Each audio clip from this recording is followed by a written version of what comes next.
Okay, guys, Jason here. We are live, coast to coast, nationwide, across all platforms. If you are a Substack viewer or subscriber and you've been waiting for this live via our Substack page, we did our first half of the live on Substack at the Daily with Sarah Jones. It was free and open to everybody.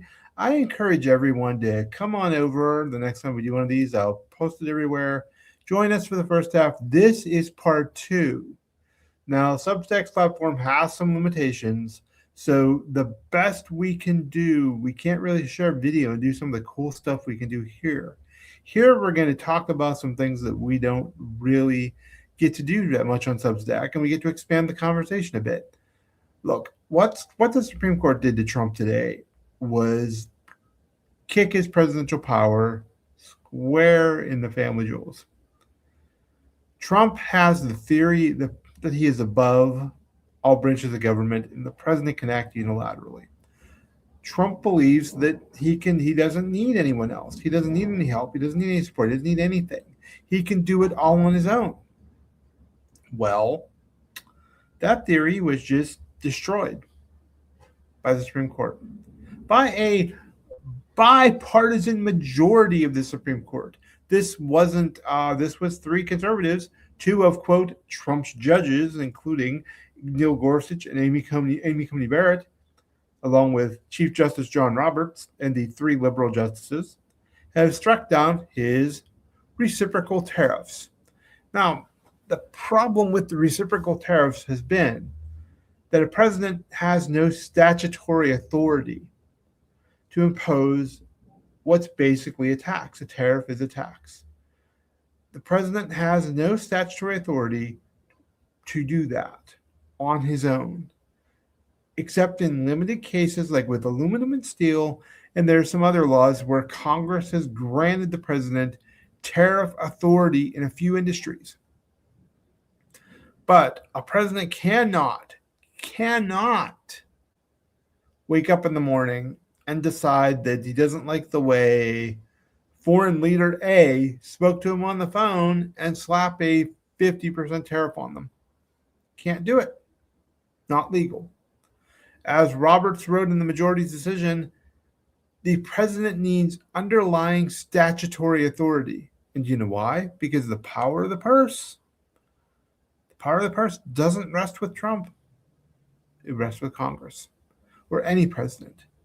By the way, if you have any comments, please post them. We'll read them, respond to them, unless they're, really nasty, and then maybe we'll skip that.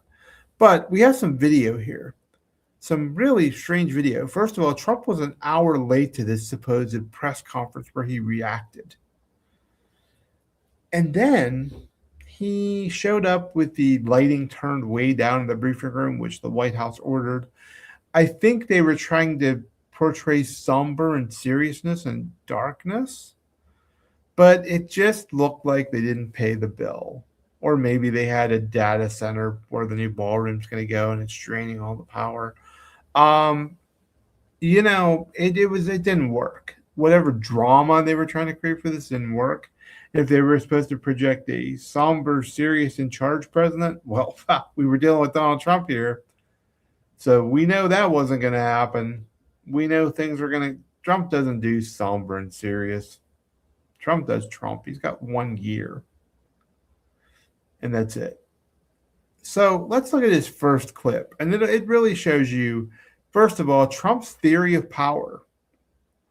And then secondly, well, we'll do the first part first. So there's no reason to do it. All we're doing is we're going through a little bit more complicated process. Not complicated very much, but a little more complicated than what we had. We'll be able to take in tariffs, more tariffs. And the Congress people and the Congress, the Canadian tariffs last week. Yeah, There's been votes in the Senate against it. Yeah, because we lost 2 Republicans or 3 Republicans because they're not good Republicans. What you don't. What? Okay, now Trump claims they're going to be still doing tariffs, but the process is actually a lot more complicated. It's not. He can't wake up in the morning and just impose a tariff anymore.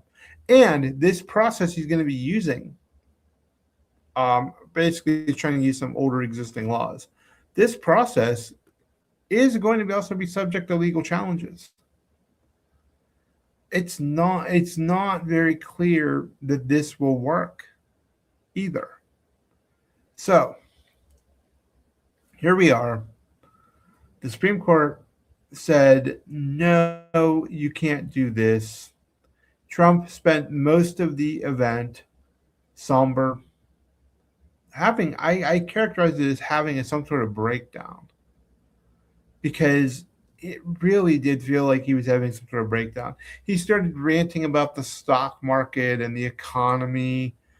It's really just, it didn't make any sense, and how great everything is. And I'll tell you what, one of the reasons why Democrats lost in 2024 was because they didn't admit that there was an affordability problem, and they didn't want to head on discuss it directly. So they kept saying, everything's pretty good. Everything's good. Look at these numbers. Look at these charts. Look at the stock market. Look at your 401k. The issue was people didn't feel that. People don't buy groceries based on the Dow. People don't pay their electric bill based on their 401k or the GDP or what the inflation rate says. That's not the real world. And so for Trump to claim that there's still going to be tariffs, it's just going to be a little harder. Well, guess what? That little harder is going to also be challenged in court. And this is going to be a very long process. Okay, we got some comments. Let's post a few comments here and see what's going on. Okay, let's see here. We'll show you this one. The President of the United States just called the Supreme Court lapdogs, disloyal, unpatriotic, and shameful. What a disgrace he is. It's called checks and balances. About time his reckless behavior and policies were limited. That's a really good point, because this ruling is going to go beyond tariffs. What the Supreme Court laid out is, you as a president in domestic affairs, except for a few limited areas, a few special areas, need statutory authority from Congress to do some of these things. You can't just do it on your own. So that is why they're so upset about this ruling, because the Supreme Court didn't really say this is just limited to these reciprocal tariffs and that's it. But they talked about the majority decision, the theory of presidential power and where presidential power comes from. And by the way, none of this should have been a surprise. If you look at the ruling, if you look at the judicial histories of Roberts, Barrett, and Gorsuch, they've not been friends of unlimited executive power. Trump put two of them on the court. That's Trump's problem. That's Trump's fault. He did that. He owns that. And now he's going to live with the consequences. But this is not a court, and they've done it. They did it to Biden. When the court was served under Obama, they did it to Obama. I mean, this is not a court. The Roberts Court is not a court that's friendly to arguments of expansive executive power. And so the White House should have known this was coming. They should have been ready for it. Michelle here has one. Let me see here. We got some new comments. I got a lot of people here. We got a lot of comments today. We got a lot of people feeling talkative. Let me see if we forget the right one. Here we go. Aren't you just loving it? I'm dancing a jig. I think it's really important.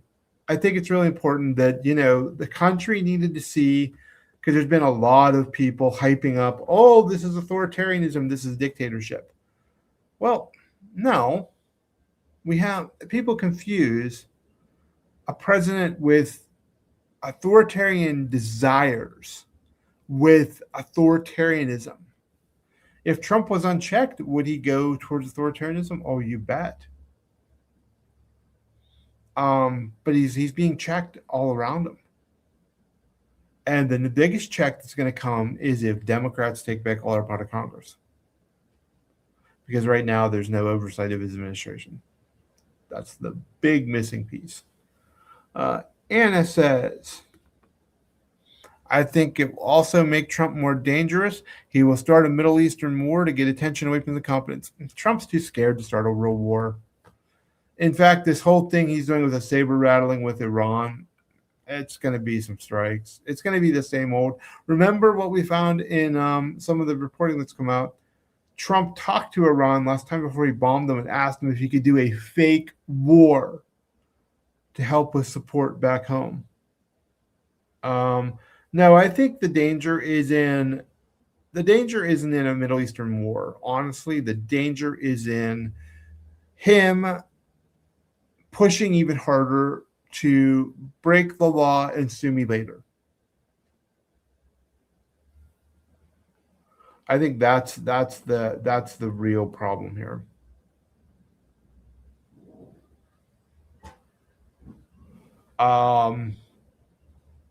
That's the real danger of what Trump's probably going to try to do. He's going to get more. If we remember 2020 and after he lost the election, he gets more extreme and he gets more desperate. And I think we're reaching that point. There's one other Trump clip I wanted to play that was just weird. Okay. They make steel products. And I said, how are you? Nice to meet you. How's business? President, I'd love to kiss you. This is a very powerful man. I don't want to be kissed by that man, but a very powerful, strong man. He's been in the steel business for many years. His father started. Notice how whenever everybody who likes Trump is powerful and strong. And if they don't like Trump, they're weak. It's just a personality tick that keeps coming out. Okay, you know why somebody in the steel business liked Trump?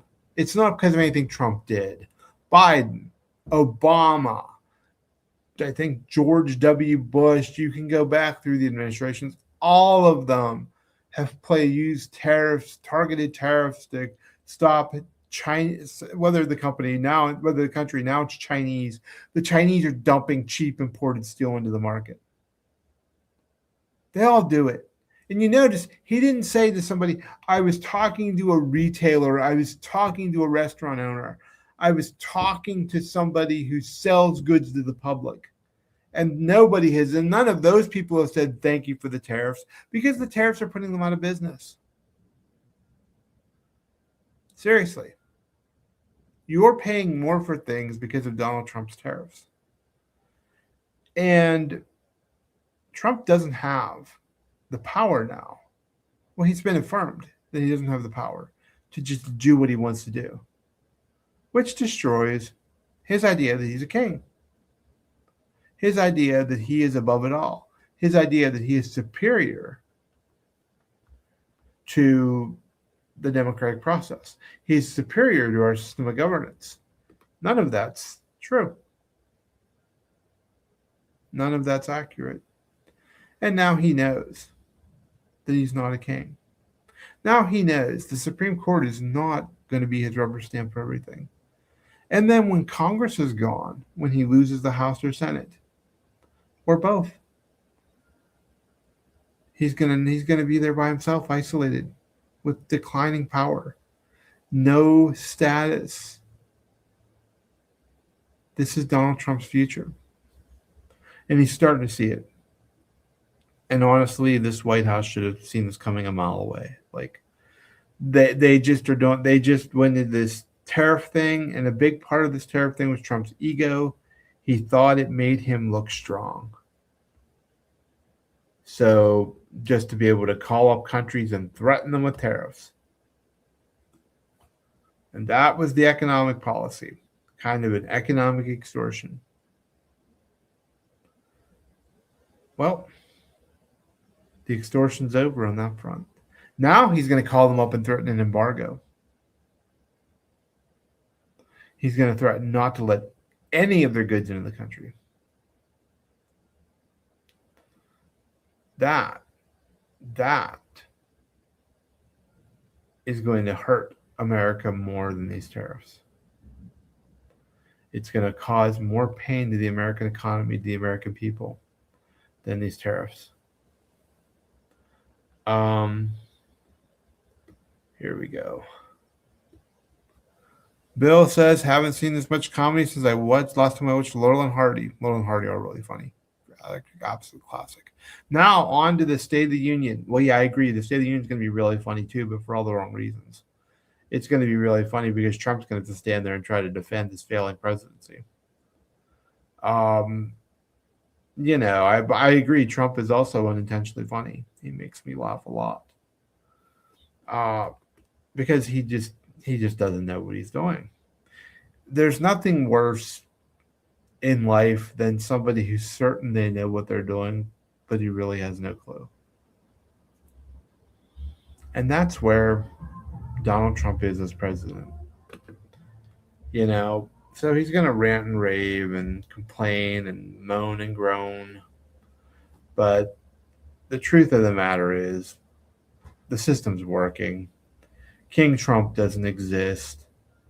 All we have is a guy who doesn't really have any policies, doesn't really have any agenda, doesn't really have any vision. All we have is that guy.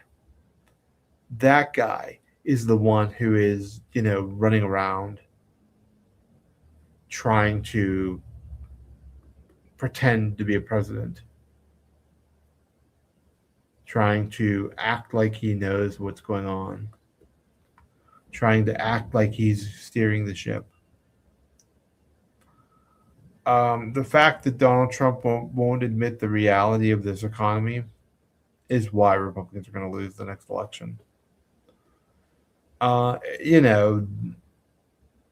Nobody's buying the blame Joe Biden stuff. Nobody's buying it. This is Donald Trump's. And, Trump said he would fix it right away, and he hasn't. So, King Trump doesn't exist. He is the disgrace. Yeah, no, he hurts people. His policies and the things he does hurts people. And these tariffs are hurting people. These tariffs are driving businesses out. These tariffs are causing harm. That if someone's going to lose their business, if a community is going to lose services and businesses, those things aren't easily replaced in a lot of places, not in this economy. So that Supreme Court decision was big. And it was big for the reason I keep seeing the media not want to talk about. Because nobody wants to take on the myth of Donald Trump and let the country see the reality of what he is, where this is going, and that this probably isn't going to end well for Republicans. I'm Jason Eastley. If you join us on Substack, thanks a ton. If any other platform you join us on, please follow us on our YouTube page, Politicus USA, YouTube channel. Follow us on Facebook, Politicus USA, X Politicus USA. Also, my colleague, Sarah Jones, who writes the Daily with Sarah Jones. Follow her on X at Politicus Sarah. TikTok, Politicus USA. Instagram, Politicus USA. Until next time, this is Jason Eastley. And boy, do we have a busy week next week with the State of the Union going on. And the week after that's the Texas Senate primary that I've been dying to get on here and talk to you guys about. Both the Republican and the Democratic, I might do a video on each of them because they're both fascinating for different reasons. Till next time, stay strong and stay together.